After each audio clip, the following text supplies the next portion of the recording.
Hi అండి, అందరికీ నమస్కారం అండి. ఫ్రెండ్స్, ఇప్పుడు అందిన వార్త. ఇక 60 ఏళ్ళు దాటిన మహిళలకు ప్రభుత్వం అదిరిపోయే గుడ్ న్యూస్ అంటూ అప్డేట్ అయితే రావడం జరిగిందండి. అయితే ఇందుకు సంబంధించిన పూర్తి వివరాలైతే మన వీడియోలో తెలుసుకుందామండి. ఆ గుడ్ న్యూస్ ఏంటనేది వీడియో మాత్రం పూర్తి వరకు చూడండి ఫ్రెండ్స్. అప్పుడే మనకి పూర్తి సమాచారం అయితే తెలుస్తుంది. ఇక లేట్ చేయకుండా టాపిక్లోకి వెళ్ళిపోదాము.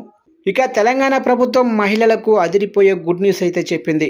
60 ఏళ్ళు పైబడిన మహిళల కోసం పొదుపు సంఘాలు ఏర్పాటు చేయాలని నిర్ణయించింది. రాష్ట్రంలో త్వరలో 60 ఏళ్ళు పైబడిన మహిళల కోసం ప్రత్యేకంగా పొదుపు సంఘాలను ఏర్పాటు చేయనున్నట్లు ఇటీవల మంత్రి సీతక్క తెలిపారు. ఇక ఇప్పటికే 60 ఏళ్ల లోపు మహిళలకు పొదుపు సంఘాలు ఉన్న విషయం తెలిసిందే. అలాగే 2026-27 ఆర్థిక సంవత్సరంలో కొత్తగా 2 లక్షల మందికి పెన్షన్లు ఇవ్వాలని ప్రభుత్వం నిర్ణయించింది. అయితే 2 పెన్షన్లు పొందుతున్న వారిని, మరణించిన వారి పేర్లను తొలగిస్తున్నామని, అర్హులకు ఎలాంటి సమస్య ఉండదని చెప్పారు.